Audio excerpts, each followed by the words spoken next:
another episode of Her Story, and today we have with us Sukalpa Das. Sukalpa is a fashion stylist and she is the co-founder of Offlate.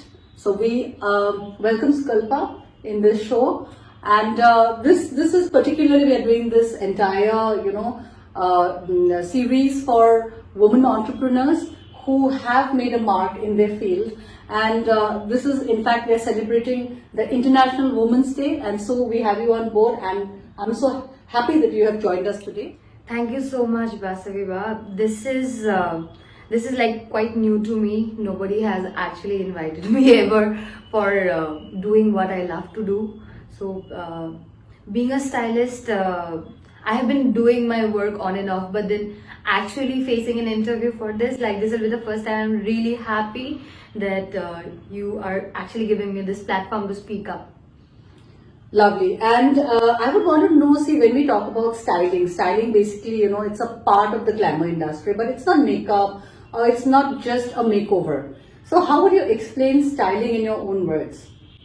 Styling basically, I would suggest as, let's just keep it very simple. Let's just think about when we go to a shopping mall or a departmental store.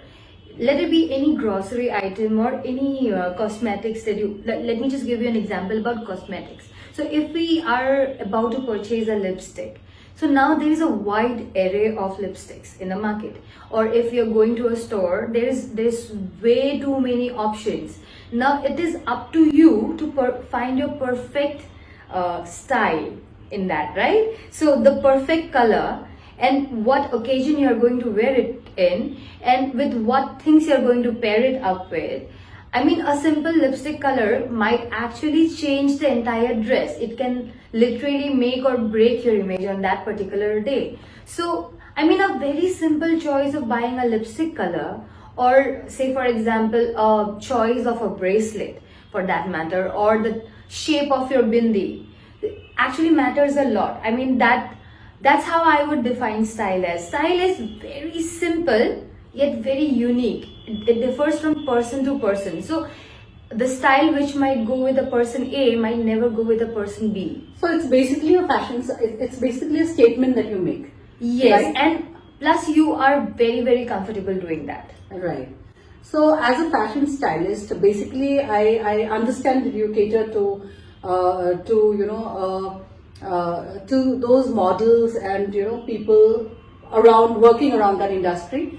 But who else do you think are your clientele, and who have you been styling for?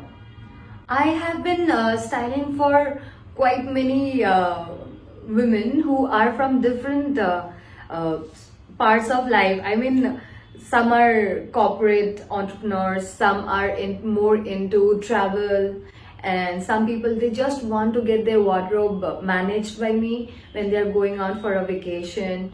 Or sometimes it's just the models, they ask me for tips when they want to go somewhere, so what to wear for that particular occasion. But since I belong from the fashion industry, it's mostly the fashion related things that I do mostly. But then it doesn't limit to because I really do not want people to go way over the board when it comes to styling.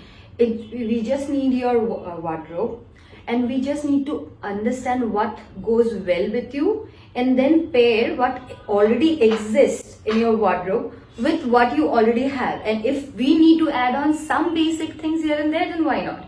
So my clientele actually ranges from it ranges mostly fashion people and maybe a little bit of housewives and of course the corporate entrepreneurs. Of course, and you've been styling me for a while for some of the very important events in my life. Well, coming to the challenges, this is not per se a profession or probably an avocation that people take it just like accept it. So what do you think are the challenges that you generally face in this work? Most of the challenges come from within the clients only, because sometimes the way we understand, or me as a stylist, the way I understand the fabric and the person's body type with the complexion that the person has, So the some color shades, say for example, if a person A likes very very bright shades and she has a more of a paler complexion, I would like to style her on a basic textured color, you know, more textures, more colors, more softer palettes to bring out that complexion better. I keep most of the brighter shades for Indian tones. I think it looks really, it brings out that brownish nice complexion, the caramel complexion out of them. So sometimes that clash of ideas, it happens when it comes to clients. Of course, we both understand each other through those arguments, and then we come down to one middle point, and then we go ahead. Second is in our industry, mostly people take styling like it's just it. Say for example, it's like a simple potato. So in Indian curries, potato is everywhere. So it's simple like that. Styling is like everywhere. Nobody gives any thought towards it, and they don't think that it can be a major profession. It's just like fashion never ever came to people's mind initially as a profession. I think styling is another department which never ever came to people as a profession, but then now thankfully the Indian stylists are being recognized all over the world. So I think I have a scope. Yeah, so here comes your blessing. So in this journey so far, tell me 3 particular things that have really worked in your favor. The fact that I have already spent 13 to 14 years in fashion through, as I was growing up in it, from model to a choreographer to a stylist. So I think that particular background of understanding fashion as it evolved really helped me a lot. The second thing which I would say is the people around me. They are really helpful when it came to, you know, I had the right people in my corner to actually push me towards my passion, which is slowly getting into my income source now. So, and if I have to count my third blessing, I think it will be internet. Because when we are sitting in a remote area, it's very difficult to access the changes in fashion, which is like very quick. So in order to understand the next thing, which is really fast, internet really helps a lot. I think that's right. I think yes, it's very vital, and definitely you have to stay updated, because whatever is in, we need to work that out. So I understand that you are a choreographer as well.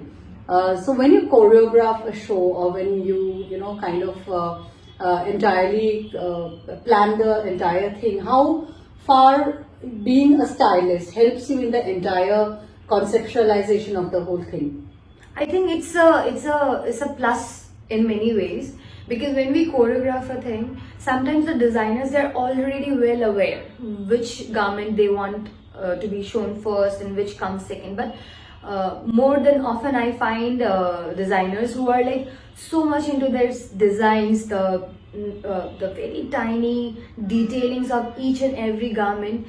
They are in love with their garment, so they don't know which one to place first or second. So at that point of time, being a stylist, it helps. Sometimes I create the lineup as per. Sometimes what happens when being a stylist, I sometimes can experiment with the lighting that comes up on a runway right before a cloth comes in, so we do not kill the color of the original fabric. So I think it really helps in many ways. Right. So so it basically complements choreographer and a stylist. So that way, it's a huge compliment to both the areas that you work in.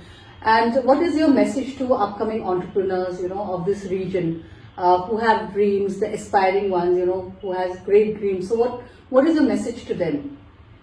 Well, I think I'm way too young to even send any advice. But then what I understand through my struggle and how I really struggle, I'm still struggling with building up my brand of Offlate. So what I really think is, whenever somebody criticizes you just for being a woman and trying to show you your limits of what you can't do, is the time when we actually need to study on that subject and do it better. I think that's how it helped me when I did not know how to manage my finances of the company. It actually, when people told me that I can't do it, it's when I studied really harder on that particular subject, so that I can now manage my own accounts and everything. So I think the more criticism we get, the better we can work on it. Let's not take it on a very bad note. Let's take criticism on a more positive area and then work on it. I think that's my message. Yes, I think that kind of resonates with something that I just remembered. Like if you pull the arrow behind, then it has a momentum. It has a momentum to go ahead. So that is what we as entrepreneurs have to understand. We need to face all the challenges, go ahead. And thank you so much, Sukalpa, for joining us today in this episode, and wishing you a very happy Women's Day and a great future ahead. Thank you so much.